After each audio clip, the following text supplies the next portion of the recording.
영상을 통해서 함께 예배하는 모든 사랑하는 우리 성도님들과 또 주예전에 함께 하는 우리 장로님들, 또 예배를 섬기는 우리 귀한 일꾼들, 또 교육자들, 주님의 이름으로 환영합니다. 예배의 처소에 각자 가정에서 예배 드리는 것 대단히 어렵다고 생각합니다. 왜냐하면 처음에는 저희가 영상으로 예배 드리는 것이 대단히 새로운 일이었기 때문에 이것이 하나님 앞에 나아가는 길이라 생각해서 예배를 올려드렸으나 시간이 지나가면서 이 감동과 느낌이 좀 약해져 가고 쇠해져 갈 수 있습니다. 오늘 가정에서 예배하는 사랑하는 성도들께서도 함께 마음을 온전히 모으셔서 하나님 앞에 함께 나아가 주시고, 또 오늘 주의 전에 올라온 소수의 우리 모든 예배자들께서도 우리 함께 하지 못하는 모든 교우들 함께 붙들고 예배한다 하는 심정으로 함께 예배의 자리에 나아가시면 좋겠다 생각을 합니다. 오늘 우리 성도님들 가정에 계신 분들께도 감사의 인사 전하고, 그리고 오늘 여러 모양으로 예배를 섬기시는 우리 모든 섬김이들에게도 감사의 인사를 전합니다.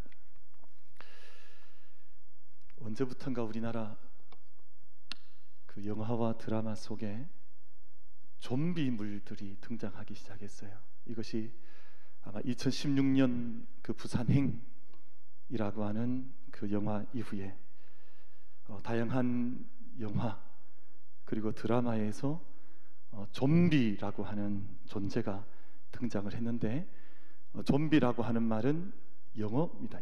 영어에서 나오는 표현인데, 한국적인 좀비들을 현대 문화가 만들어 내기를 시작을 했습니다. 한국 사회에서 만들어진 좀비는 외국의 좀비들과 좀 달라요. 이게 특성이 좀 다른데요. 우리 아마 청년들과 우리 어린 자녀들 잘 아시겠습니다만, 한국 좀비들은 대단히 속도가 빠르습니다. 왜냐하면 우리 한국은 뭐든지 다 빠르잖아요. 그러니까 좀비들도 원래 외국 서양 좀비들은 그렇게 빨리 움직이지 않아요. 그렇게 안무를 잘 하지도 않습니다. 근데 한국 좀비는 빠르기도 하고 잘 뛰기도 하고 안무도 잘합니다. 한국 좀비는 대단히 인간적인 면모를 가지고 있기도 합니다. 그래서 한국에서 만들어진 드라마나 영화에 등장하는 좀비들을 보면 왠지 인간적인 느낌이 많이 드는, 왠지 이게 귀신 같지 않아요. 왠지 사람 같고, 왠지 이 세상 속에 뒤처져 있는 어떤 존재 같고, 그 좀비 속에 사람의 인격과 사람의 모양이 투영되어져 있는 것을 저희가 느낄 때가 있습니다. 빛과 소리에 대단히 민감하고, 그리고 공동체적인 모습을 띠고 있는 것이 한국적 좀비의 특징이에요. 서양 좀비와는 모양새가 완전히 다르습니다. 우리 한국 문화와 한국 드라마, 한국 영화의 좀비를 얼마나 잘 만들었는지, 얼마 전에 전 세계 소개가 되었던 6부작 드라마 킹덤의 경우에는 전 세계 190여 개국에 이 드라마가 소개가 되었습니다. 그러니까 어마어마한, 한국은 좀비로서도 전혀 손색이 없는 모양을 띠고 있는데, 좀비를 가만히 보면 어느 좀비 영화나 드라마든지 간에 세 부류의 주인공들이 영화 속에 등장을 합니다. 첫 번째는 이미 좀비가 되어버린 사람들, 이미 세상에 이렇게 치명적인 손상을 입어서 좀비적 존재가 된 존재들이 영화의 한 주인공들로 등장을 하는데, 이미 모든 인간성을 다 상실해 버렸습니다.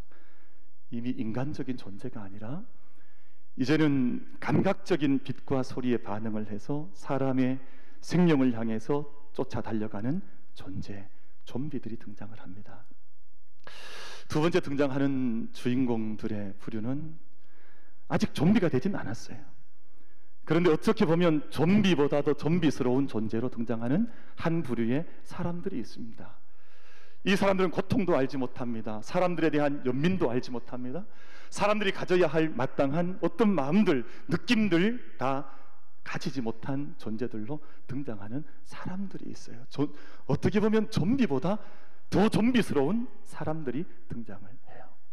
그리고 나머지 한 부류는 아주 소수의 사람들, 주인공들이죠. 아직 좀비화 되지 않고 이 모든 세상 속에 역행하여서 온 세상이 다 폐허가 되어지고 온 존재가 다 좀비가 되어졌는데 그 가운데서 인간됨을 지켜가기 위해서 마지막까지 발버둥을 치면서 길 없는 곳에서 길을 열면서 어떻게 인간의 존재됨을 잃어버리지 않을까 고민하는 소수의 주인공들이 영화 속에 등장을 해서 최근에 개봉된 반도라든지 뭐 창골이라든지 그 모든 영화의 드라마 속에 보면 이 모든 인간됨을 잃어버리지 않기 위해서 마지막까지 발버둥 치고 있는 마지막 주인공들, 소수의 주인공들이 영화 속에 등장하는 것을 우리가 읽어볼 수가 있습니다. 이 모든 좀비에 관한 드라마나 영화를 한마디로 정리해낼 수가 있습니다. 여러분, 드라마에 등장하는 좀비와 인간의 경계선에 무엇가 있냐 하면 부끄러움이라는 것이 있습니다. 이미 좀비가 되었거나 아니면 지금 좀비는 아니지만 좀비보다 더 못한 인간성을 가지고 살아가는 사람들에게는 부끄러움이라는 것이 없어요. 모든 행위를 하는데 그 안에 인간적인 성찰과 돌아봄이나 부끄러움이라고 하는 것이 그 존재 속에 드러나지를 않습니다. 그런데 여전히 인간이 되고자 발버둥 치는 사람들 속에는 부끄러움이라는 것이 남아 있습니다. 내 안에 부끄러움, 사람들에 대한 미안함, 이 모든 세상의 폐허가 된 것에 대한 인간적인 후회와 인간적인 연민, 아픔이 그 마음속에 발견이 되어서 저 존재는 아직 부끄러움을 느끼는구나 하는 느낌을 갖도록 하는 주인공들이 드라마 속에, 영화 속에 등장을 합니다. 오늘 보면 저희가 에스겔 말씀을 함께 받았습니다. 에스겔 선지자는 주전 593년에 바벨론에서 예언자로 부름을 받아서 남유다가 멸망했던 주전 587년까지 이스라엘과 예루살렘의 멸망과 심판을 예언했던 선지자가 에스겔이라고 하는 선지자였습니다. 예루살렘에 대한 심판을 선포했는데요, 에스겔 전체에서 하나의 가장 중요한 첫 출발이 되는 심판에 대한 선포가 에스겔서 11장 23절 말씀에 나타납니다. 이렇게 말씀을 기록합니다. 여호와의 영광이 성읍 가운데에서 올라가 성읍 동쪽 산에 머무르고. 이 말씀의 뜻은 예루살렘에 가득했던 하나님의 영광, 예루살렘을 감싸고 있었던 하나님의 영광이 이제는 그 성에 더 이상 머무르실 수가 없어서 그 성 동편으로 또 올라 그 성을 떠나가실 준비를 하나님께서 하고 계시다 하는 말씀으로 예루살렘에 대한 심판의 말씀을 에스겔 11장 23절 말씀에서 이렇게 기록을 한 것입니다. 여호와의 영광이 성읍 가운데에서 올라가 성읍 동쪽 산에 머물렀다. 예루살렘 성이 있는데 그 동쪽 편에 하나님의 영광이 떠나가시기 위해서 이젠 그 위로 하나님의 영광이 옮겨가시는 모습이 에스겔서 말씀 속에 기록이 되어져 있습니다. 이스라엘과 예루살렘은 하나님의 영광이 자신들을 떠날 것이라는 것을 알지 못했습니다. 알지 못한 것이 아니라 그렇게 믿지 않았습니다. 하나님의 영광은 언제나 우리 함께 하겠다고 믿었죠. 하나님의 영광은 우리를 떠나실 수 없다고 확신했습니다. 근데 하나님 편에서 볼 때는 그렇지 않았습니다. 자기의 죄악을 지으면서도 부끄러움으로 알지 못하는 그곳에 하나님의 영이 더 이상 함께 하실 수가 없으셨습니다. 여러분, 사람들은 죄악을 저지르면서도 하나님의 영광이 나를 떠날까 이렇게 떠나지 않을 것을 믿고 고백하지만, 여러분, 하나님이 우리가 역지사지한다 그러죠. 하나님의 입장에서 우리가 한번 생각을 해보십시다. 자기의 부끄러움을 알지 못하고 끊임없이 그 죄악 가운데 머물러 있는데 어떻게 하나님의 영이 그 가운데 머물러 계실 수가 있겠습니까? 그래서 에스겔이 11장 23절에서 선포하는 것은 하나님의 영광이, 하나님의 영이 이제는 예루살렘에서 떠올라 그것을 떠날 준비를 하고 계시다고 하는 심판의 메시지를 에스겔 선지자가 예루살렘을 향해서, 이스라엘을 향해서 선포하고 계시는 것입니다. 사랑하는 모든 예배자 여러분, 그 땅이 폐허가 되었기 때문에 하나님의 영광이 떠난 것이 아니라 하나님의 영광이 그것을 떠나시자 이젠 그 땅이 폐허가 되기 시작했습니다. 여러분, 이 말씀을 잘 기억하면서 오늘 우리의 삶의 자리를 우리가 심각하게 말씀 가운데 비춰보면서 왜 이 세상 가운데 이런 폐허 같은, 어둠 같은, 공허함 같은 혼란함이 이 땅 가운데 있는지, 여러분, 예루살렘이 하나님의 영광이 떠나지 않은 그곳에 계실 때는 그곳이 하나님의 도성이었으나 하나님의 영광이 그 도성에서 떠나시게 되자 그 땅이 어둠의 땅이 되었습니다. 그 땅이 혼란한 땅이 되었습니다. 그 땅이 공허한 땅이 되었습니다. 그 땅이 폐허가 되었습니다. 그 땅이 공허하고 폐허고 어둡기 때문에 하나님 떠나신 것이 아니라 하나님께 떠나시게 되자 그곳에 폐허가 되고 어둠이 임하고 혼란함이 임하고 공허한 땅덩어리가 되고 말았다는 것을 에스겔 선지자가 선포하고 있는 말씀을 우리 이 선지서 말씀을 통해서 함께 받는 것입니다. 사랑하는 성도 여러분, 저는 한 소박한 목회자로서 이 세상의 모든 상황들을 말씀으로 진단해보고 믿음으로 진단해보고자 몸부림치고 있습니다만, 지금 이 세상이 경험하고 있는 삶의 자리가 이와 같다 하는 생각을 갖습니다. 인간의 물질 문명이 아무리 발달을 해도, 또 예술이 아무리 발달을 해도 하나님의 영광이 떠나가시면 이 세상은 폐허가 될 수밖에 없고, 그토록 아름다워 보였던 예술은 타락의 도구가 될 수밖에 없어서 하나님의 영광이 떠나가면 그 순간이 허무요, 그 순간이 공허요, 그 순간이 폐허가 될 수밖에 없다는 것을 하나님의 말씀을 통해서 우리는 경계를 받습니다. 어저께 어떤 성도님께서 그런 말씀 우리 부목사님들께 하셨다 그래요. 신방을 하셨는데 우리 목사님께서 그런 말씀하신 신목사님께서, 두 분 다 신목사님과 헷갈리시겠다, 그렇죠? 우리 신용훈 목사님께서 신방을 하시는데 어떤 성도님께서 그런 말씀 하시더라는 거예요. 목사님, 요즘 먹고 사는 거는 저는 문제가 없습니다. 요즘 잘 먹고 있습니다. 뭐 경제가 어렵긴 하지만 아직 먹는 문제를 걱정할 만큼 그렇게 걱정 없어서 잘 먹고 있습니다. 그리고 잘 마시고 있습니다. 좋은 집에 잘 살고 있습니다. 그런데 허무합니다. 내가 이 세상 모든 것들 다 누리고 있는 것 같은데 하나님 예배할 수 없으니까, 하나님 만날 수 없으니까 얼마나 마음이 공허한지, 예배할 수 없으니, 찬송할 수 없으니 마음이 얼마나 텅 빈 것 같은지 견딜 수가 없습니다 하는 그 얘기를 어떤 집사님께서 신방 가운데 목사님에게 하시더라는 것입니다. 사랑하는 성도 여러분, 세상이 아무리 얼마 전까지 세상이 그러지 않았습니까? 우리 과학 때문에 세상은 이제는 인간이 살 길을 연다, 또 인간의 과학이 모든 것을 다 이루어 간다, 인간의 모든 문명과 정치와 모든 권력이 세상을 다스린다 생각했었으나 한순간 보이지 않는 모든 것들이 이 세상을 점령하자 우리 안에 찾아온 모든 것들 한순간에 폐허가 된 것 같은 경험들을 저희가 함께 해 나가고 있습니다. 하나님의 영광을 떠나서는 살 수 없는 존재들, 하나님 함께 하시지 않으면 폐허 위에 우리 인생이 세워질 수밖에 없는 삶의 자리들, 저희가 함께 경험해 나가고 있습니다. 주전 587년까지 에스겔은 예루살렘의 멸망을 선포했습니다. 그러나 하나님께서 여러분 예루살렘을 떠나가신 것이 예루살렘을 영원히 멸망시키고자 하신 것은 아니시겠죠.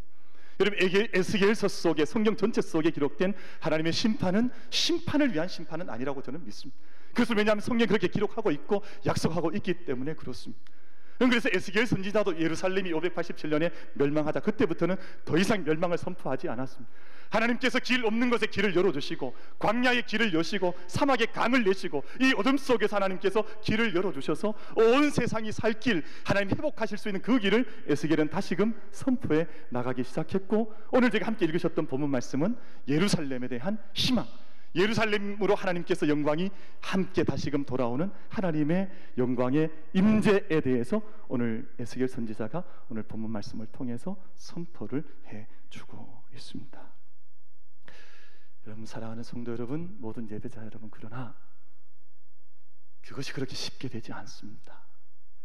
우리가 아무런 노력도 하지 않고 있는데, 우리가 아무런 수고도 하지 않는데 오늘 갑자기 하나님의 영광이 우리 가운데 쑥 돌아와 이 모든 것들이 회복되리라 생각하는 것은 영적인 어리석음이겠죠. 영적인 속임이겠죠. 한 사람 한 사람이 자기 자신의 자리에서 어떻게 하나님의 뜻을 구하고 찾을 것인가에 대한 진지한 회개와 돌아봄이 없으면 이 하나님의 영광의 재임재가 예루살렘 가운데 가능하지 않습니다. 오늘 우리가 기억하고 돌아봐야 하는 것은 내가 어떻게 이 자리에서 하나님의 영광이 우리 가운데 다시금 임재하실 수 있도록 우리 삶의 자리에 영적인 선한 싸움을 싸워 나갈까 하는 것을 스스로에게 질문 던지면서 그 길을 함께 찾아 나가는 것입니다. 함께 마음을 모읍니다. 함께 땀을 흘리는 것입니다. 우리 이기적 존재가 되지 아니하고 서로를 위하는 마음으로 함께 모이는 것입니다. 여러분, 그래서 우리가 함께 온 교회가 함께 기도해야 하는 것은 이 땅의 정치인들 위해서 기도하셔야 합니다. 이 땅에 지금 중앙방역본부 중대본이라고 하는 그 분들 위해서도 지치지 않도록 함께 기도하셔야 하고, 지금도 질병 가운데 있는, 경제적인 어려움 가운데 있는, 재난 가운데 있는, 황폐해져 있는 우리의 이웃들 위해서 함께 기도해 주셔야 하고, 우리 모든 자리에서 우리가 가야 할 이 모든 하나님의 영광이 다시금 임재하실 수 있는 그 길을 위해서 함께 우리의 모든 노력들을 함께 경주해 나가야 합니다. 우리가 좀 과하다 할 만큼 다시금 우리 삶의 자리를 정말 주님 앞에 함께 세워나가야 하는 우리 개인의 공동체 노력이 필요합니다만, 사랑하는 성도 여러분, 우리의 힘만으로 되지 않습니다. 지금 이 땅이 회복되는 일에 정부의 힘만으로 되겠습니까? 지금 이 땅이 회복되는 일에 그 중앙방역본부 그 공무원들의 힘만으로 된다고 생각하십니까? 아니면 우리 한 사람 한 사람만 잘 서면 이 땅이 회복된다고 생각하십니까? 여러분, 에스겔서에서 중요한 하나의 변곡점들이 그려지는 영적인 지점들이 있는데, 그 지점의 말씀들을 잠시 확인하여 말씀을 읽고자 하는데, 에스겔 36장 37장 어간에 이 모든 일들이 전적으로 바뀌어지는 새로운 역사의 전환점이 될 만한 사건들이 본문 말씀 속에 이렇게 기록이 되어져 있습니다. 에스겔 36장 25절 이하의 말씀을 제가 읽겠습니다. 맑은 물을 너희에게 뿌려서 너희를 정결하게 하되 곧 너희 모든 더러운 것에서와 모든 우상 숭배에서 너희를 정결하게 할 것이며, 또 새 영을 너희 속에 두고 새 마음을 너희에게 주되 너희 육신에서 굳은 마음을 제거하고 부드러운 마음을 줄 것이며, 또 내 영을 너희 속에 두어 너희로 내 율례를 행하게 하리니 너희가 내 규례를 지켜 행할지라. 한 사람 한 사람이 자기의 밭과 안을 깨끗하게 씻고 새롭게 단장하여서 하나님께서 우리의 속사람도 씻어주실 뿐만 아니라 우리의 모든 겉사람까지 새롭게 씻으셔서 우리 삶이 하나님의 규례와 율법이 행해지고 실천될 수 있는 삶에 대한 요청의 말씀을 에스겔이 이렇게 36장 말씀에서 선포를 하고 있습니다. 여러분, 이어지는 37장 말씀, 저희가 잘 알고 있는 마른 뼈에 대한 환상을 에스겔이 봤습니다. 그 어간의 말씀을 보면 주 여호와 37장 5절과 6절 말씀은 이렇게 말씀을 하고 있습니다. 주 여호와께서 이 뼈들에게 이같이 말씀하시기를 내가 생기를 너희에게 들어가게 하리니 너희가 살아나리라. 너희 위에 힘줄을 두고 살을 입히고 가죽으로 덮고 너희 속에 생기를 넣으리니 너희가 살아나리라. 또 내가 여호와인 줄 너희가 알리라 하셨다 하라. 아멘. 사랑하는 성도 여러분, 많은 분들이 묻습니다. 저도 우리 성도님들과 함께 신방을 하거나 만나보면, 목사님 이게 언제 끝나겠습니까? 목사님 코로나가 언제쯤 끝나겠습니까? 제가 어떻게 알겠습니까? 제가 알면 하나님에게. 그러나 여러분, 이 많은 수많은 질문을 던지면서 우리가 가야 할 길이 있다고 생각을 하고 우리가 기억해야 할 것이 있습니다. 우리가 언제 자유롭게 예배드릴 수 있겠습니까? 언제 우리가 우리 자녀들을 보낼 수 있겠습니까? 언제 우리가 우리의 자녀들이 마음껏 학교에 가서 마음껏 뛰어놀며 마음껏 공부하며 마음껏 이 세상 속에서 이전처럼 그렇게 얼굴을 사진 찍을 때 얼굴 마스크로 가리지 않고 예배드릴 때 얼굴 마스크로 가리지 않고 그렇게 예배할 수 있는, 그렇게 사귀며 함께 식사하며 함께 길을 걸으며 함께 웃을 수 있는 그 시간이 언제 올 수 있겠습니까? 그럼 저는 그렇게 기도하고 있습니다. 하나님, 이 모든 일들이 우리가 알지 못하던 순간 갑자기 다가온 것처럼 우리가 오늘 아침 가을 아침, 우리 아까 우리 전도사님께 찬양 인도하시다가 이제는 이슬이, 우리의 가을 이슬이 우리가 갑자기 온 것처럼 그렇게 백로 같은 계절이 온다라는 그런 얘기를 하셨잖아요. 우리 안에 모든 계절이 갑자기 다가오는 것처럼 하나님, 이 바이러스도 세상의 모든 질병들도 세상의 모든 재난들도 이 모든 역사 속에 한순간 사라지는 역사가 임하게 해 주시옵소서. 그렇게 기도하고 있습니다. 여러분, 우리가 무슨 준비하고 바이러스 받은 게 아니잖아요. 내일 한 달 뒤에 뭐 1년 뒤에 바이러스가 올 거니까 우리가 마음으로 준비하다 받은 것이 아닌 것처럼 하나님, 우리 한 사람 한 사람이 다시금 하나님께 나아가 이 마른 뼈에 하나님께서 말씀하시고 생기를 부어주시고 가죽을 입혀주시고 그 안에 새로운 핏줄을 부어주실 때 새로운 생명이 되어 그 생명 역사가 일어났던 것처럼 우리 안에 하나님께서 이루시는 일을 위해서 겸손하게 무릎 꿇고 생명 있는 그 일을 향해서 한 걸음 한 걸음 함께 걸어갈 수 있는 우리 만민의 영적 공동체가 다 될 수 있게 되기를 주님의 이름으로 축복합니다. 그러면 여러분, 하나님의 나라 우리 가운데 우리의 생각과는 다르게 임하는 것처럼 이 땅을 고치시는 하나님의 역사도, 하나님의 손길도 우리 가운데 한순간, 우리가 알지 못했던 그 순간 이 온 땅을 고치시는 하나님의 역사가, 오늘 이 마른 뼈는 자기 힘으로 힘을 할 수 있는 능력은 없는 것입니다. 자기가 바람이 불거나 자기가 힘이 나거나 자기가 힘줄이 돋거나 자기에게 가죽이 덮어질 수 없습니다. 하나님께서 말씀하실 때, 영의 바람이 불 때 그 땅에 새로운 생명의 역사가 나타났던 것처럼 이 온 땅 가운데 이 바이러스와 재난과 어둠으로 인해서 무거워진 이 땅 가운데 하나님의 바람이 불어와 생명의 역사가 나타날 수 있도록 함께 기도와 말씀의 행진을 감당해 나갈 수 있는 우리 모든 공동체가 될 수 있게 되기를 주님의 이름으로 축복합니다. 여러분들, 하나님께서 오늘 에스겔에게 요구하시는 것 한 가지가 있습니다. 마지막 결론의 말씀입니다. 이스라엘이 스스로의 죄에 대해서 부끄러움을 느끼는지 확인하라는 것입니다. 10절과 11절 말씀인데요, 이렇게 기록이 되어져 있습니다. 인자야, 너는 이 성전을 이스라엘 족속에게 보여서 그들이 자기의 죄악을 부끄러워하고 그 형상을 측량하게 하라.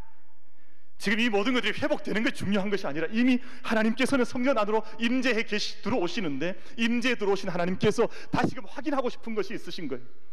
지금 이 땅, 이 성 안에 거하고 있는 이스라엘 민족이, 예루살렘 성민이 자기 안에 이 모든 일을 거치면서 부끄러워함에 대한 그 마음을 회복했는지를 물어보라는 것입니다. 그래서 10절과 11절 주신 말씀이 바로 그것이지 않습니까? 인자야, 너는 이 성전을 이스라엘 족속에게 보여서 그들이 자기의 죄악을 부끄러워하고 그 형상을 측량하게 하라.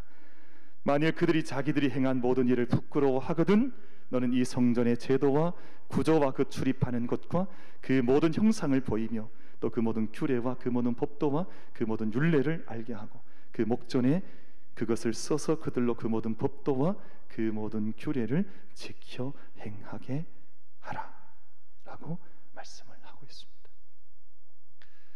저는 이 말씀에 주목하고 싶습니다. 하나님께서 하나님의 성 예루살렘 성을 회복하시는데, 그곳에 하나님의 영이 임재하셔서 하나님의 영광이 나타나시는데, 그 영광의 임재와 함께 백성들에게 확인하고 싶으신 것이 하나가 있어졌는데, 그것이 뭐냐면 바로 부끄러움이라는 것입니다.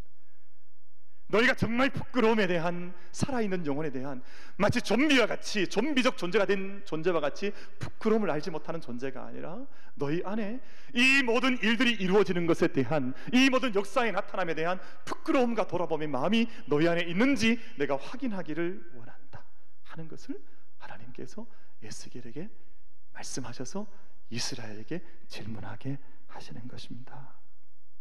사랑하는 성도 여러분, 언젠가부터 사람들이 부끄러움을 잊어버리기 시작했습니다.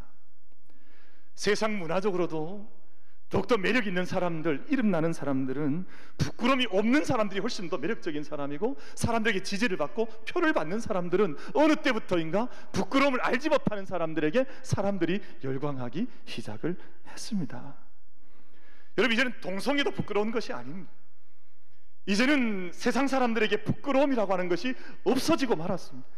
자기를 점점 부끄러운 모습을 점점 더 드러내는 사람들이 세상에서 영웅이 되는 시대가 되고 말았기 때문에, 부끄러움을 알지 못하는 이 세상 속 하나님의 영광이 떠나가시는 사건이 오늘 이 세상 속에 들어온 오늘 우리의 현재의 영적인 자화상, 세상의 자화상이 되어져 버리고 말았습니다. 여러분, 어느 순간부터 교회도 부끄러움을 잃어버렸습니다. 기도하지 않는데 부끄러움을 알지 못하고 있습니다. 말씀을 멀리 떠나 있으면서도 내가 이게 부끄럽다는 생각을 하지를 못합니다. 하나님의 가장 큰 계명인 사랑에 대한 계명을 우리가 받았음에도 불구하고, 사랑하지 않음에도 불구하고 오히려 미워하는 것이 성도의 본 모습인 것처럼, 그렇게 세상 속에 어지러움을 일을 하면서도 자기에 대한 부끄러움을 알지 못하고 오히려 그것이 세상의 자랑처럼 드러나 있는 세상 속에 우리가 함께 서 있습니다. 여러분, 정말 우리가 그렇게 살아오지 않았습니까? 우리 모두에게 정말 부끄러움을 아는 그 마음이 우리에게 있는가 하는 것을 우리가 오늘 에스겔서를 통해서 다시금 돌아보는 것입니다.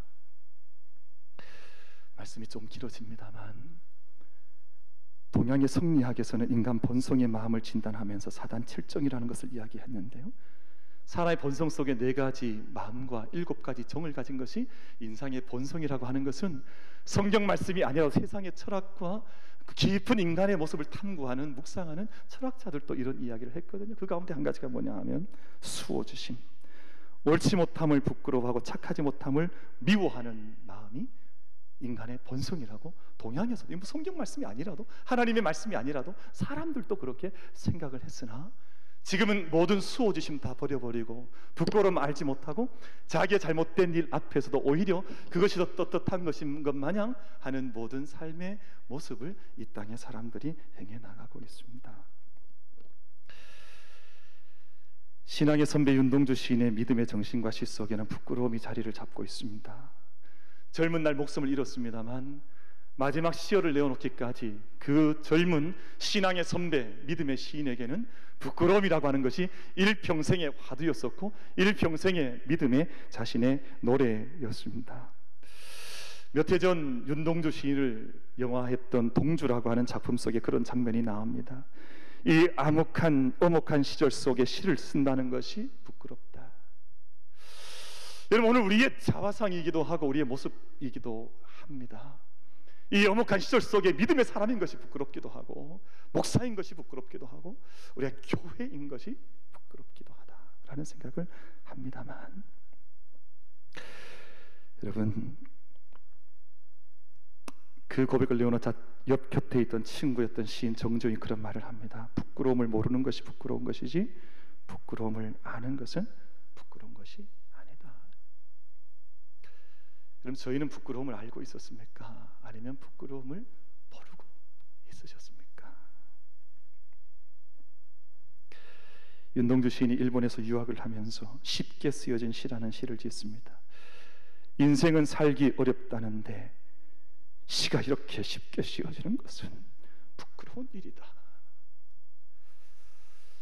그럼 세상이 이토록 다 어렵다는데 설교가 이렇게 쉽게 되는 것은 부끄러운 일 같다 하는 생각을 갖습니다. 여러분, 그러나 우리가 정리해야 될 것이 있습니다. 여러분, 원래 목사는 부끄러운 것이 아닙니다. 목사답지 못하기 때문에 목사가 부끄러운 것입니다. 여러분, 요즘 성도들이 세상에 교회가 하도 욕을 많이 먹으니까 교회가 부끄럽다는 생각을 하는 성도들 계실지 모르겠습니다만 그렇지 않습니다. 여러분, 교회는 원래 하나님의 영광의 광채요, 또 이 세상에 구현 하나님의 몸이기도, 예수 그리스도의 몸이 교회입니다. 여러분, 그래서 우리가 세상에 어떤 일이 있어도 교회를 부끄러워할 수 없고, 교회는 자랑이어야 하고 영광이어야 하고 소망이어야 합니다. 근데 문제는 우리가 교회로 함께 모여있지만 교회답게 우리가 교회를 섬기지 못할 때 그것은 부끄러운 것입니다. 여러분, 기독교인 크리스찬이라는 이름이 부끄러운 이름이 절대 아닙니다. 하나님의 자녀요, 하나님의 약속을 받은 자들이요, 유대인이라는 이름이 부끄러운 이름이 아니었던 것처럼 크리스찬이라는 이름도 부끄러운 이름이 아니라, 만약 크리스찬이 크리스찬 되지 못하면 그것은 부끄러운 것입니다. 여러분, 돌아보니 부끄러운 것이 많습니다. 목사답지 못했고, 하나님 사랑하지 못했고, 성도들도 사랑하지 못했고, 말씀도 사랑하지 못했고, 기도하지 못했고, 부끄러운 것들이 너무 셀 수 없이 많습니다.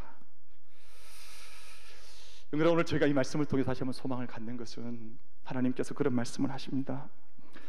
만일 그들이 자기들이 행한 모든 일을 부끄러워하거든 너는 이 성전의 제도와 구조를 밝혀 이 가장 영광스러운 세상과는 다른 이 성전의 법을 그들로 하여금 알도록 가르치라 하는 말씀이 마지막 부분 말씀 속에 기록이 되어져 있습니다. 그런 말씀을 드리면서 말씀을 맺겠습니다. 그럼 자녀들이 부끄러움을 알지 못하고 세상에서 행악자가 되어지면 그 부끄러움의 몫은 고스란히 아버지의 것입니다. 부모의 몫이 되어지고 말 것입니다. 만약 성도가, 교회가, 목회자가 자기의 부끄러움을 알지 못하면 그 부끄러움의 몫은 온전히 하나님의 몫이 될 것입니다. 우리 만민의 모든 사랑하는 성도들, 오늘 주의 전에 올라오신 분도 계시고 우리 가정에서 예배하는 분도 계시겠습니다만, 하나님께서 정말 우리를 자랑스러워하실 수 있도록, 우리를 기뻐하실 수 있도록, 우리가 우리의 부끄러움을 알고 우리 삶을 온전히 다스려 나아가서 정말 우리의 삶이 하나님의 영광이 되고 자랑이 되는 그 시대를 다시 한번 우리가 세기를 열면 이 땅 가운데 있는 모든 바이러스든 영적인 어두움이든 이 땅의 모든 어지러움이든 한순간 하나님께서 하나님의 능력 가운데 임재 가운데 모든 것들을 깨끗게 하실 줄로 믿습니다. 오늘 저희들 안에 참된 믿음의 마음을 하나님 앞에 새롭게 하고 우리의 부끄러움 하나님 앞에 고백하면서 세기를 여실 수 있는 주님의 은총 함께 구할 수 있는 우리 모두가 다 되시기를 주님의 이름으로 축복합니다. 기도하겠습니다.